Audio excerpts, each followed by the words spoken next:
Right now, we are joined in studio by the Camden County Contamination Board, and it's made up of Jerry Walker, James Gohagan, and Don Barrett. Good to see all of you gentlemen in here this morning. You know, this has been an issue of contention now for quite some time, and it's not something that we've really just been talking about here in the last couple of months or the last year or so. This is something that's been going on for a number of years. And so I don't know who wants to jump in first, but a group of concerned citizens have decided to get together, put their heads together, and see what can be done about the TCE issue in Camden.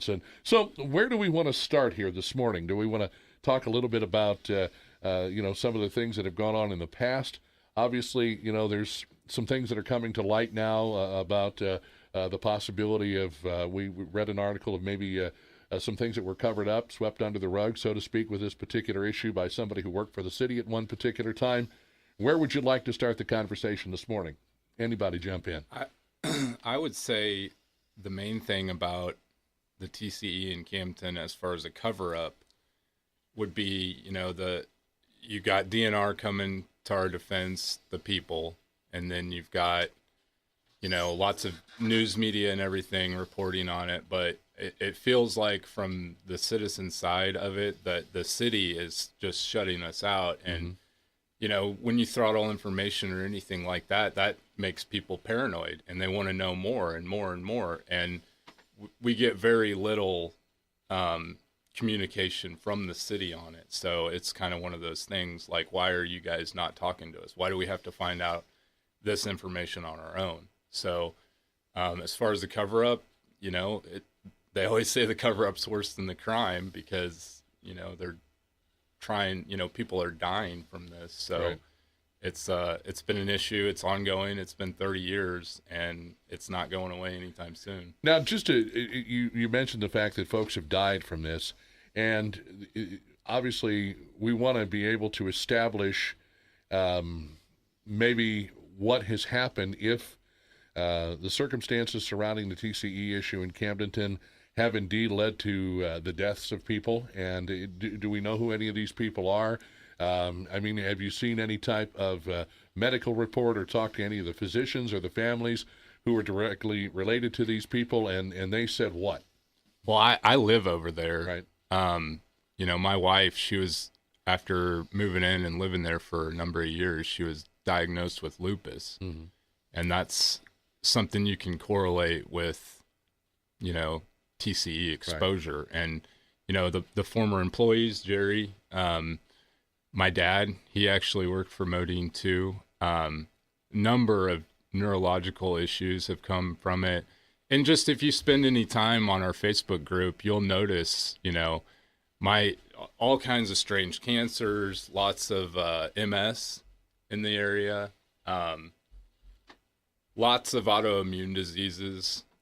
It's a hot spot, and one of the things we're wanting to do with MDNR is actually get Health and Human Services to come down and, give us their data so we can kind of go through it, because a lot of people suspect that part of Camden, the city as a whole, is kind of a cancer MS hotspot. Mm-hmm. So going through that data and stuff is top priority.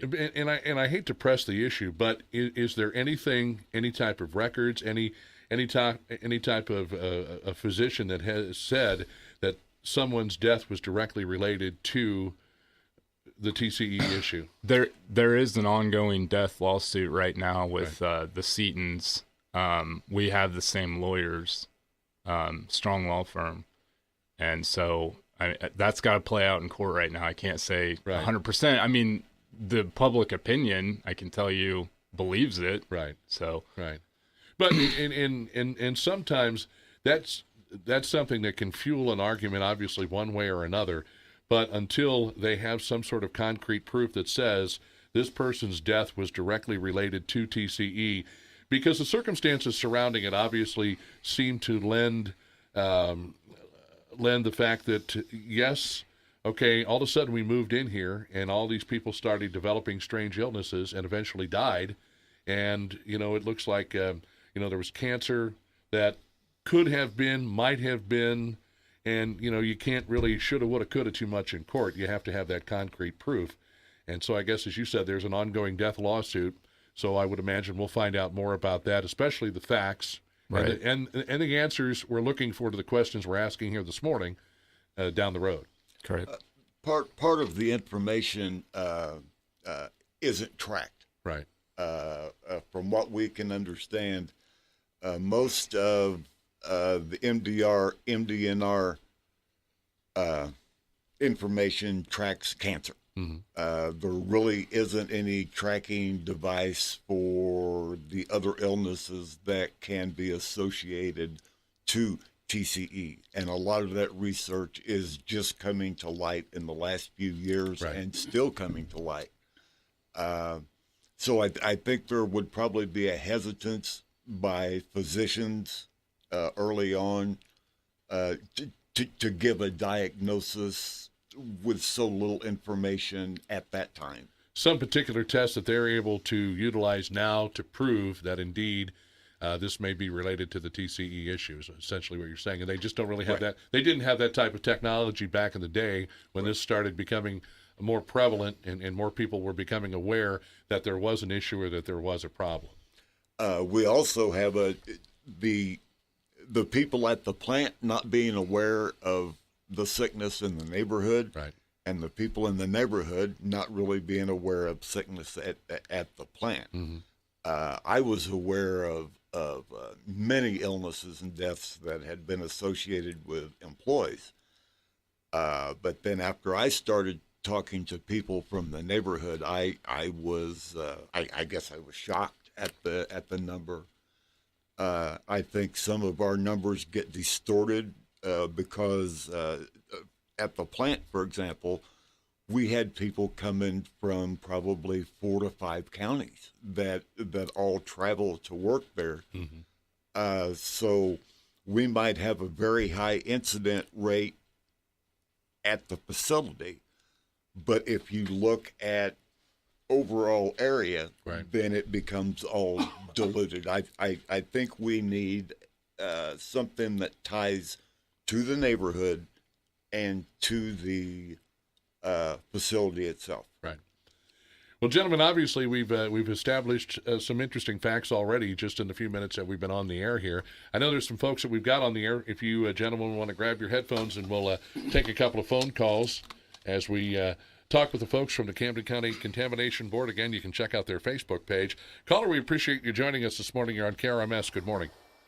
As I understand it, corporate law protects all of the former Modine executives and major stockholders from any residuals left over from what they left behind in the groundwater.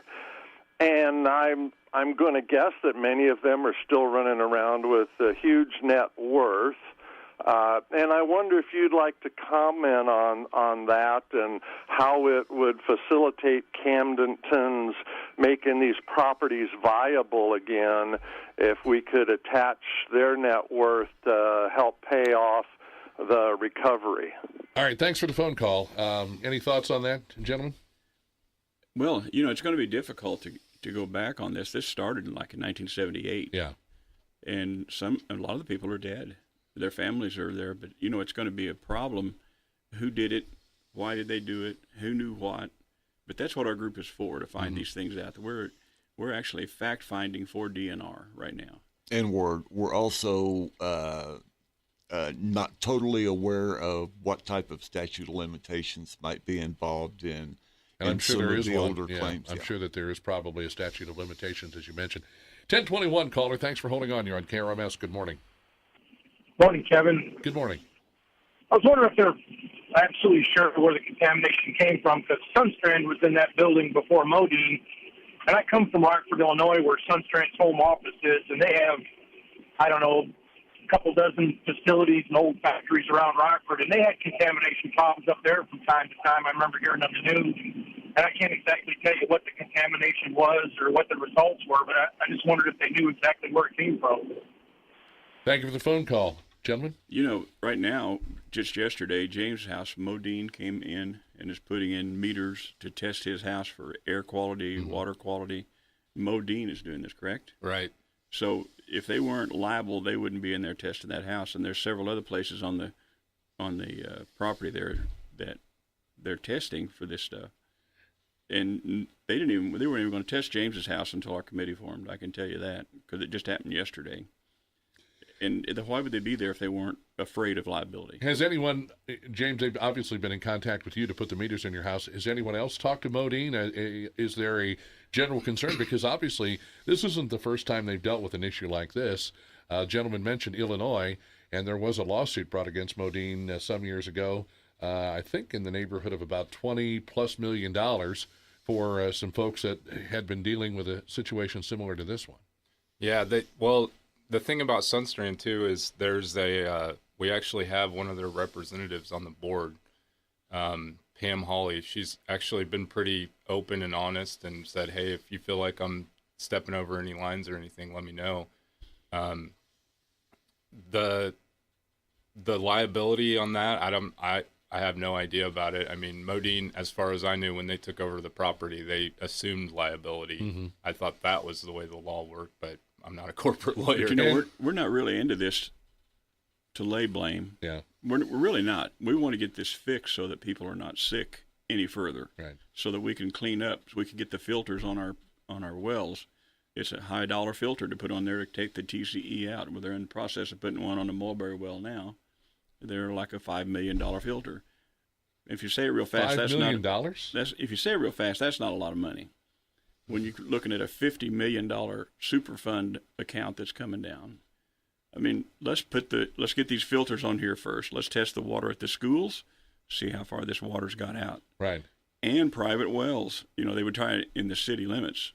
They would only do that. Well, now we're going to test outside the city limits. A couple of people we know are 20 feet outside the city limits, so we can't get their well tested by DNR, and it's a $500 test to have a TCE test run. And then eventually, who ends up footing the bill there? I mean, who do you? It's going to be DNR. Yeah. But I don't know if I would at the bowling alley. If I would have dumped lacquer in the ground and polluted the area, I would have been responsible. Sure. Not DNR, not the city of Camdenton. And that's my biggest problem. But how are we going to lay blame on that? And where does the Environmental Protection Agency weigh in on all of this? I mean, see, there's another reason. Yeah. I mean, and we've got so many different documents that claim responsibility, and we know this and we knew that, but we can't change the past. Well, the EPA has got a lot of their own problems from things that they've done in the past that Absolutely. are starting to be found out. Mines and wells and places where they've buried things in the past. 10:24 is our time. We'll take our first break and come back and talk more with the folks from the Camden County Contamination Board. If you have a question or a comment for these folks, feel free to give us a call, 573-302-7000, 877-330-1150. It's the Morning Magazine on KRMS. This is Eric Stuckensnyder with Capital Paving, your go-to partner for all residential, commercial, municipal, and highway asphalt needs. Proudly serving the lake and surrounding communities, we provide the highest quality aggregates, asphalt paving, maintenance, and more. Give us a call today to see how well we can fit into your budget and plan the best use of next year's resources for all those upcoming 2018 projects. The quote we give you now will be good for the spring, so give us a call, 573-317-3700, or find us on the web at capitalmo.com.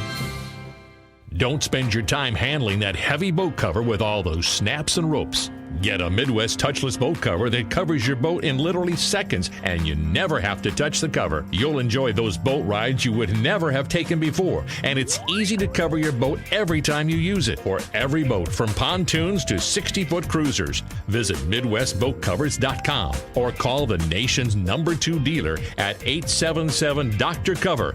That's 877-DR-COVER. Get ready to shop at Furniture Showrooms by JC Mattresses year-end closeout sale. Don't settle for second best. Get the best top-selling brands like FlexSteel, Kincaid, Lazy Boy, Magnolia, Home for sofas, recliners, coffee and end tables at year-end closeout prices. Sectionals, $888. Bar stools, $58. Twin mattresses, only $98. Many accessories at 50% off. Only at Furniture Showrooms by JC Mattresses year-end sale in Osage Beach. Going on now. See store for details. Do you have clutter around your house, extra trash you need to get rid of, or debris from your construction job? At FJ Disposal, you can dispose of all your non-hazardous waste.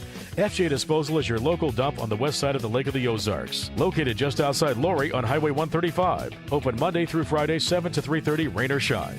You dump inside their building, keeping you out of the elements. Check out the website at fjdisposal.com, or for pricing or questions, call 573-374-5522. Let Evers & Company CPAs help you with your tax preparation. Whether you need help as an individual or a business, the professional staff at Evers & Company CPAs will make sure your paperwork is filed correctly. With locations in Osage Beach, Jefferson City, and California, Missouri, Evers & Company CPAs can make tax season a pleasant experience. Visit everscpas.com. For assistance with tax, accounting, business consultation, and auditing needs, call Evers & Company CPAs 573-348-4141. Last minute Christmas shopping is a breeze with JJ's at the Copper Pot. Gift cards, our signature salad dressing, or house seasoning, wine glasses, and more. Available for shipping or pickup at JJ's at the Copper Pot. Call 374-8077. Celebration Cruises would like to thank everyone who decorated their decks, docks, and homes to help make holiday cruises benefiting Dogwood Animal Shelter and other charities a huge success. Peace and joy be with you. Merry Christmas and Happy New Year from Celebration Cruises. I search the rivers, lakes and oceans, boatyards and marinas, boat shows, and the internet for boating stories from kayaks to cruise ships. Hi, Captain Bob here from the No Wake Zone Boating Radio Show, which airs Saturday mornings starting at 10:06 following the news on KRMS AM and FM News Talk, Sports, and Entertainment. With streaming audio over KRMSradio.com, archives on bobsnowakezone.com, and podcasts on boatradio.net. Join me in the No Wake Zone every Saturday morning. The Morning Magazine. Having a real good morning. Whatever you need to know, wherever you happen to be. KRMSradio.com. 10:29 is our time. We thank you for joining us on the KRMS Morning Magazine. Got Jerry Rogers, James Gohagan, Don Barrett from Camden County Contamination Board in to talk about the TCE issue in Camdenton. And, you know, you said that this dates back to back in the 70s. So with everything that's going on here, the amount of TCE that has happened to get into the soil and into the air, I mean, this has been around for a long time. Has there been any effort made at all to try and do some sort of a cleanup? Anything at all that could be considered an attempt to clean it up? I know we've talked about shutting down some wells and maybe running some of that water out of these wells. But, I mean, has there been any real major attempt to get this taken care of? I mean, they dug up the lagoon and took that over to the airport and dumped it out there and then spread it out. But according to current readings, the lagoon is still heavily contaminated, you know, and the city has built, you know, HUD housing and stuff over there, and they put, you know, people right on top of it. And honestly, the thing they wanted to do back in the 80s was build a city park there. So it's just moving one problem from one place to another, but they didn't even properly clean it up from the lagoon. How the cleanup could have been done at the time of the original finding, and what the cleanup would entail after it's been in the ground for this amount of time. Right. I'm sure is going to be a vast difference of what could have been versus what's going to be. So do you think even though a cleanup would be attempted now, that it more than likely wouldn't be able to get everything, get all of it? I wouldn't say so, not after this long and how far down it's got. It's, you know, it's a heavy liquid metal. Yeah. So it's probably pretty far down there right now, and it's spread quite a ways throughout the town. So we don't know the entire, you know, area of it, but we're trying to figure that one out. But over time and you know, with the weather conditions, rain and snow and things like that seep into the ground, and that could carry this into other areas. You talk about various other places where it might be showing up in Camdenton. You have the actual area that you know of that's contaminated, but over the years, where has some of this gone? Has it gone through the ground? Has it become airborne?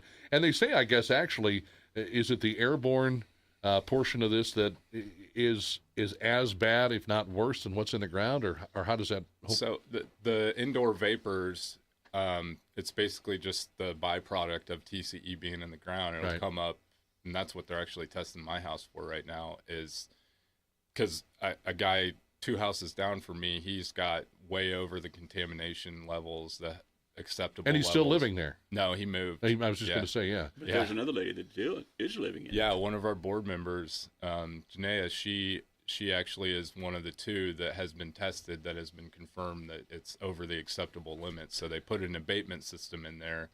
But now they told her at the last meeting, she brought it up that they want to seal off her toilet to keep the indoor air vapors out of it.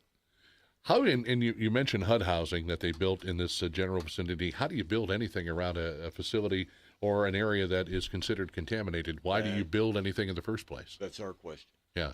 But if nobody asks that question, they just keep doing it. Right. And that's what we're trying to do, is stop some of this. And DNR has maps of where this is. Right. I mean, they've not just sat on their thumbs all this time. But they're not making it really accessible. If we don't ask questions, they just keep on making maps and going down the road.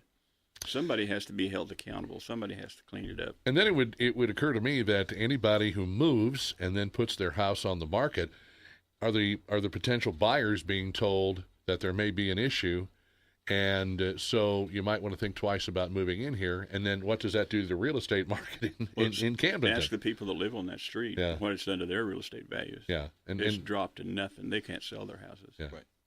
And so I guess the word is getting out to some degree, but at the same time, are people being made aware? Are realtors saying, well, there is that small matter of the TCE issue that continues to go on until we can really find out how bad it is, and something starts to get done about it? And when, if at all, do you think things will start to get done? When will we see some significant cleanup or some attempts at cleanup being made here? Anytime in the near future? Obviously, they're monitoring your house, so they know it exists. Right. Where does it go from here? We want to get it done sooner rather than later, because it feels like, it's been a problem that's ignored. I didn't even know about it. I knew my dad worked there, and he kind of told me a little bit, but he didn't want to talk about it. It took Jerry coming out for it to really gain traction. But I found out about it, about a knock on my door from a lawyer saying, hey, these records have been sealed. This area is heavily contaminated. Why should any person find out that way? These records that show contamination in this area are sealed, and we just sunshined them to find out.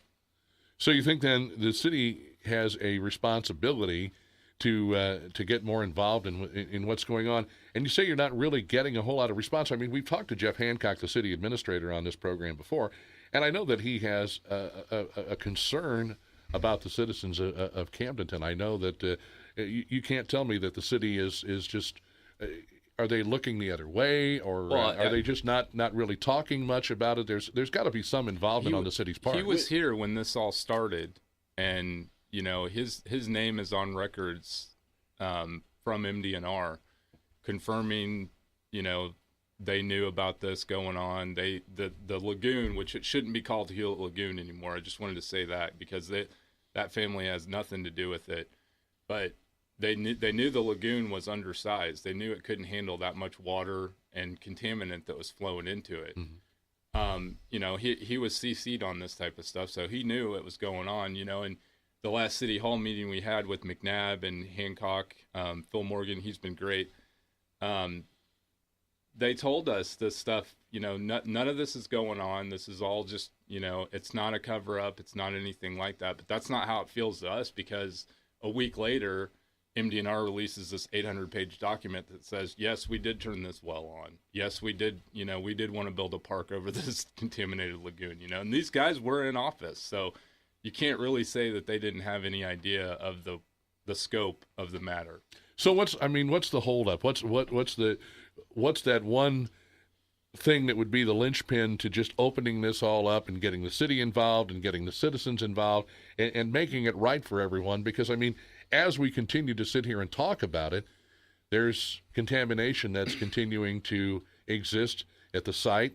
And as we've talked about as well, that contamination working its way into other areas. Well, we feel like we're the linchpin. Right. We've got 7 people on the core committee, plus we have 9 others of citizens on the core committee. Right. And we're actually reporting with DNR. We're working with DNR and the city to try to get this done. if we don't work together to get it done, and we got to start someplace. Is it money? Let me just put it out there. Is a large it's part going to take of this a lot of money, but they're going to have Superfund money to get this done. We just need to get started. There's no reason to just keep dragging our legs and another thing. Why is the city involved? We kind of have a general feeling that we have a company that moved in to our community. All right. Originally Dawson Metal. They have put dangerous chemicals and heavy metals into our water system. They have contaminated the land. They have lowered the property value in an entire neighborhood. I feel like the city should be screaming louder than anybody involved. Fix our land. They're the ones that got stuck with the contamination after the companies left. I don't understand why they're not standing right up next to the rest of us saying, what are you guys going to do about this? 10:38 is our time. We've got some callers on the line, a full bank of phones, as a matter of fact. Let's take some phone calls before we take another break. Caller, thanks for holding. You're on KRMS. Good morning. Caller, go ahead. You're on KRMS. Let's move on. Caller, go ahead. Good morning, KB. First-time caller, long-time listener. I just want to know why our elected officials are the ones that should be, like Jerry said, screaming the loudest about this. I mean, if there's not something going on where pockets aren't being lined, I mean, they're just not making a big enough stink about it. And McNabb has been in office long enough. You know, he should be one of the first people standing on the podium screaming about this. Thank you for your phone call this morning. And as far as pockets being lined, I mean, would that be pockets being lined for somebody to just keep quiet about it and not release the information? Because I don't really see where people are going to be making money. I think we need an audit of this money that's been spent already. Yeah. Where'd it go? Yeah.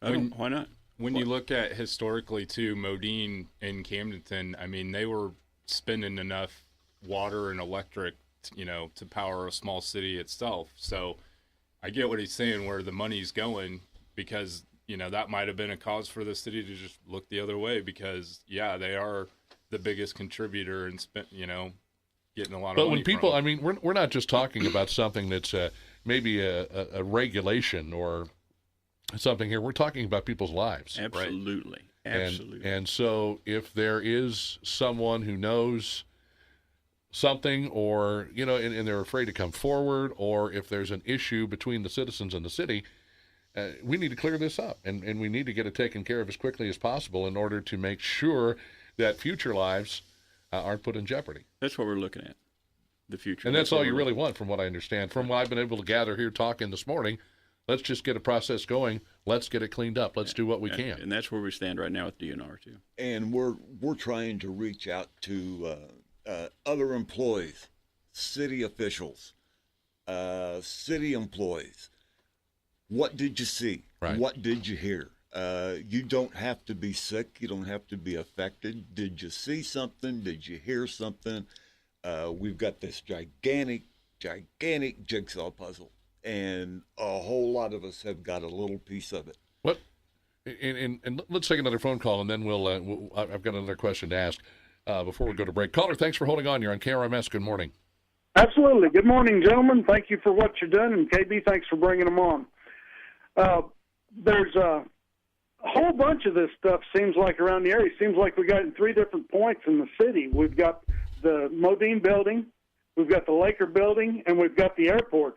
Now, how much wider spread is it going to be from the looks of things that keeps growing? That's a question that I guess we're never really going to have a definite answer on for as long as it's been there and for as long as it's been allowed to be there. Or you move dirt and dirt is contaminated with TCE. Do you think the airport is a big issue? I mean, are there people that are talking about TCE being noticed, being picked up, contamination around the airport? I mean, there's landowners out there that 2 of them are on the board, and they talk about it. I mean, that's their biggest issue with it. And how did they find out that they had TCE, some sort of residuals or residue or however they measure it. How were they able to figure it out and find out? MDNR came out there and tested their water. Okay. They had the water results at the last meeting. Is it something that's continuous? Is it something that's going away? I mean, because to move that dirt from one location to another, you would think after a while, rain, other things would filter through, and maybe it would go away. A lot of it's been covered up with blacktop. Right. It's not going away. It's just seeping down into the groundwater, and that's a problem. 10:42 is our time. We're going to take another break. We'll take some more phone calls. Camden County Contamination Board in the studio with us on KRMS. Celebration Cruises would like to thank everyone who decorated their decks, docks, and homes to help make holiday cruises benefiting Dogwood Animal Shelter and other charities a huge success. Peace and joy be with you. Merry Christmas and Happy New Year from Celebration Cruises. Wishing you and your family every happiness this holiday season. From all of us at Serprobe Lake of the Ozarks, the team that makes it like it never even happened, best wishes for a Merry Christmas and a safe and prosperous Happy New Year. The next time you call your internet or phone company, say these 3 letters, M-I-Z. If they don't respond with Z-O-U, then you can be sure they're not local. At CITCAT, 100% of our employees live here in Missouri. So you're not just our customers, you're our friends and neighbors. We bet the other guys can't say that. CITCAT. Calls answered locally, techie stuff explained simply. Local phone, internet, and data. CITCAT.net. KRMS 93.5 Rocks and Dock Realty present Deck the Docks, a lake Christmas tradition for the 7th year. Board the celebration at the Grand Glaze Bridge and cruise between the 11 and 21 mile marks. On December 22nd and 23rd, board at 5:30 and cruise at 6 p.m. Enjoy entertainment by Gary Phillips and complimentary appetizers from Panera on Friday evening. DJ Crazy J entertains on Saturday night. Reservations are required, so go to cruiselakeoftheozarks.com or call the celebration at 480-3212. Proceeds benefit the Dogwood Animal Shelter. This weekend's cruises are sponsored by Green Horizons Garden Center. Deck the Docks 2017 season sponsors are Schlipman Wealth, Reinhold Electric, Bed and Biscuit Pet Resort and Spa, Capital Paving, Tom Line Remax Lake of the Ozarks, Slumberland Furniture, A to Z Home Services, Old Kinderhook, and Easy Street Dessert and Wine Bar. News, sports, weather. Hear it first, right here. I made the switch. News Talk KRMS. 10:44 is our time. You're listening to the KRMS Morning Magazine. Tomorrow, trying to get this guest I was trying to get nailed down yesterday, nailed down tomorrow. But in hour number 2, we'll be talking with Mindy Sales. Kind of a feel-good story as we head into the holidays. Mindy was recently the recipient of a kidney. We're going to talk a little bit about donating your organs, transplants, things like that. But it's really good to know that she'll be headed into Christmas with a great attitude, of course, and be able to spend this Christmas with her family a lot better, I'm sure, than in Christmases past. 10:45 is our time. Camden County Contamination Board in the studio with us. And we'll take a couple more of your phone calls, so stay there if you're on the line. What I want to know is anybody talked to any of our local representatives? Diane Franklin, anybody approached Diane? Anybody approached anybody a little higher up? Vicki Hartzler, Blaine Luchtenmeyer, some of the folks that, because I've run this issue by Blaine Luchtenmeyer. I've asked him about it point blank on the air here, and he is aware of it. And is he aware of it, but is he doing anything to help you folks out? Is Diane Franklin doing anything to help out? I've asked everybody, on both sides of the aisle. I think it's a bipartisan issue. Gotten small bits of support from Rocky Miller. He definitely leaned on MDNR for us. Right. I went to the town hall with Claire McCaskill and brought it up to her, and she said that she was gonna see if it passed the smell test, but I don't think I ever heard anything back from her on it. Well, she's up for re-election in 2018, and I know that she was all over the Laurie Post Office issue, the issue that they had there, and trying to help those folks out. So, when somebody's up for re-election, it's probably a good time for them to jump in, Don. I had talked to DNR when I first got involved with this, and from what I had talked to James about, their website was not up to date at all. I couldn't get any satisfaction from anyone, so I called the governor's office. Immediately, the guy from DNR calls me back, and I told him what he was full of, that their website was not up to date. All the information we have did not coincide with theirs. Mm-hmm. So I called the governor's office again. Well, it's amazingly, the guy from DNR had this lady that's working with us now. All of a sudden, they're getting their website up to date, and they're working with us. So it's nice now.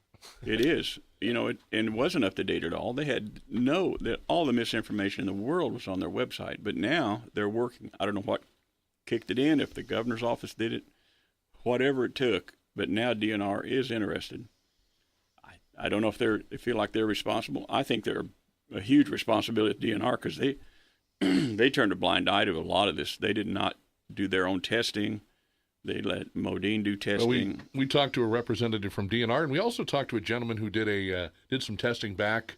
Larry Seigel. Larry, yeah, when we had Larry on the air here as well. So, I mean, we know it exists. It is an issue. It is a problem. It is a problem. And now it's time to just, and maybe that's just it. There's a lot of finger pointing going on, but there's not a whole lot getting done about the issue. It continues to exist. Let's take some more phone calls. Caller, thanks for holding on. You're on KRMS. Good morning. Morning, KB. Good morning. I haven't heard the whole show. I've been in and out, so I apologize if this was covered already. But I worked in a paint and wallpaper shop years ago with two brothers, and I learned a couple of valuable lessons about getting things done fast. And when it's important like this, you need to throw all the politeness, and we don't want – somebody there said something about not wanting to get, and I'm going to say retribution, but you just want the problem fixed. Well, if you want the problem fixed, you got to put aside being nice. You tried it once. If it didn't solve the problem, from here on out, the squeaky wheel gets the grease. You got to make a lot of noise. You got to be angry. You got to let them know we are not going away, and I will call you every day. And my suggestion would be, if you haven't tried it, get a hold of the media. I don't care if it's state, local, or go to somebody national, but get a hold of them and tell them and use all those key words. The cover up. It's, they know about this. It's harming people. It's spreading to other areas. Use all the tools that are available to you and stop being nice and get out there and be really, really aggressive and nasty. And all of a sudden, when the spotlight's on all these representatives and agencies and stuff, man, they are jumping through hoops to get rid of the problem. And that's really all that they would like. And thank you for mentioning the media. I think that's what we're doing here today. 1049, appreciate the phone call this morning. And she's absolutely right. Squeaky wheel gets the grease. Let's go back to the phones. Caller, good morning. You're on KRMS. Good morning. Thanks for taking my call. Sure. I'd just like to point out that there's a word that Mr. Gohagan used here that I think could come into play a lot here, and it's ignored. And for 40 years or so, the whole problem's been ignored. And the thing is, with an issue of this size, our minds immediately go to liability. I don't think anybody's getting their pockets lined. It's my opinion that they're not. Mm-hmm. I don't think anybody's done it with malintent. I don't think there's been a fault that somebody designed this and made this happen. But it's kind of like having a melanoma on your arm. You know that thing is there, and you ignore it, and you ignore it, and you ignore it. And until that thing gets to a bad place and you're going to lose your life, it's the same principle. It's been ignored and ignored and ignored. Mm-hmm. And with that attitude, that's where we are now. And until somebody looks at that melanoma seriously, that it can take your life or your loved one's life like it has happened, then it's going to be ignored. It's not important enough to the people who can make a difference to act on it. That's where I think we are as this board is, and I'm on the board, is we need to find out how bad it is, what we can do. Nobody wants to get rich or make anybody else broke. We just want to have some action to determine what's going on and how it can be helped. Thank you for your phone call this morning. Appreciate it. Is that the general consensus that it's not about the money, it's about saving lives and it's about getting the issue taken care of? Exactly. Yeah. Well, that's where we are. We're not attorneys. We're not going to be suing anybody. We just want this fixed. And I agree with you. But the lady said the media, you guys have been great. We just I think the conversation we need to have then is maybe bring the city to the table as well and bring you folks back in and sit down and have this discussion and find out essentially what needs to get done. Will it get done? Will it get done in a timely fashion? And will we avoid anyone else, I'd love that. Loss of life. Absolutely. And I think we can do that. I think the city is obviously willing to come to the table. I don't see why they wouldn't be. And then we can basically sit down and discuss this. So my next phone call will be to the city to see what we can do, and obviously to bring you folks back in and sit down and talk about it and do what's necessary to get the problem taken care of. It exists. We know it exists. That's great. And like the caller alluded to here, have you tried to go after somebody? Maybe, I don't know. Is there another attorney out there that's got some pull, that somebody you would always kind of see in these particular situations that would love to come in and help out some folks that maybe feel like they're not getting the kind of response. Well, I mean, she tweeted out our protest, which was pretty cool. Yeah. But she's like a icon dealing with TCE. But we've had a few lawyers contact us. One was from Nashville, and he was a very well-renowned environmental lawyer. Mm-hmm. But like Don was saying, we just want to get it fixed. We're not looking for a payday. It's been stated that we're all a bunch of ambulance chasers, but that's not the case at all. I look at my child and I want to see him grow up in a healthy environment. Now, the study that, was it Mr. Seigel? Yeah. That he did, how long ago was that? Was that last year that he did it? Yeah, 2016. About, was it like August? August 2016. And wasn't he connected with a group of attorneys? I mean, well, I don't necessarily know. I think he runs like an environmental advisory group. Right, yes. He was brought in by, I believe, Strong, Garner, and Bauer. Yeah. Right. And did they contact you? Did they talk at all about maybe stepping in and trying to assist in some way? Well, I think his assessment on it, yeah, he was hired for that, just to kind of find out, and he did the interview with you and stuff, and he was kind of shocked that nothing had been provided for the landowners and the former employees or any type of remediation done in this area. But you've got somebody who knows what to look for. They go out and they do a study, they do some testing, they get the results. It's apparent, and essentially you just go and you say, look, it's right here in front of you, okay? So all we really want to do at this particular point is figure out a way to get the cleanup process going. That cut the red tape. Yeah, we want to cut all that out of this and just get it started. But the thing is, 6 months ago, all this information wasn't available. Well, it is now. If it hadn't been for us, it would not have been. Yeah. That's the whole thing. So through DNR, can't they come in and say something to the effect of, hey, listen, the state's going to come in. We're tired of him hawing around.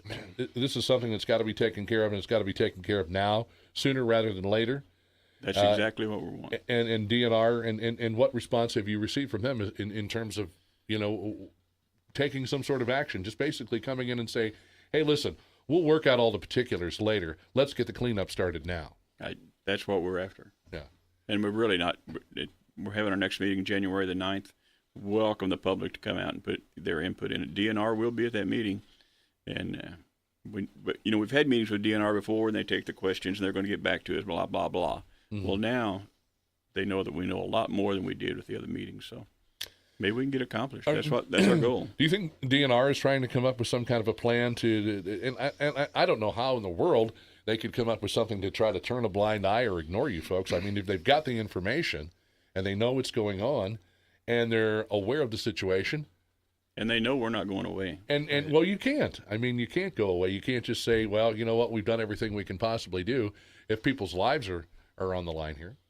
DNR, at the exchange when they had that meeting, that they kind of admitted that they've let us down as a community. Mm-hmm. And that's what the group that we formed is kind of in response to that, but it is also the group is needed by DNR to get funding from the federal government. So it's kind of a give-take relationship between the group and DNR. Yeah, we have our problems, but we also got to work with them. And they're looking to us for answers too, I think. Mm-hmm. For guidance. I think we have a lot of input on that, and that's where we're going to. Well, I think we as a group have been able to find out just more as much, than they have.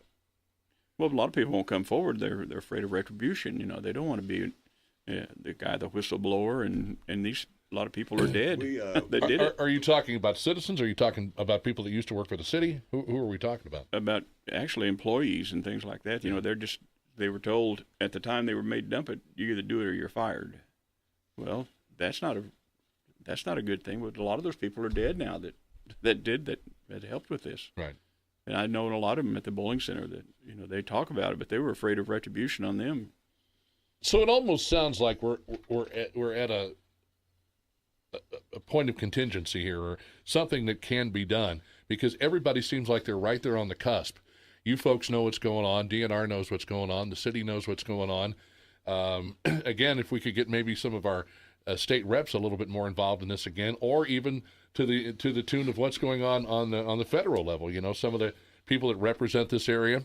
Certainly, you mentioned Claire McCaskill, but it doesn't seem like they've done a whole lot. Rocky Miller and Diane Franklin sound like they've been relatively helpful in trying to get the DNR more involved in this, and so I mean it's all just right here. All it needs is just that little push to get it over the top. Let's take one more phone call here. Caller, good morning. You're on KRMS. Good morning, KB. Yeah, they need somebody like Aaron Brockovich, and that's no joke. Yeah.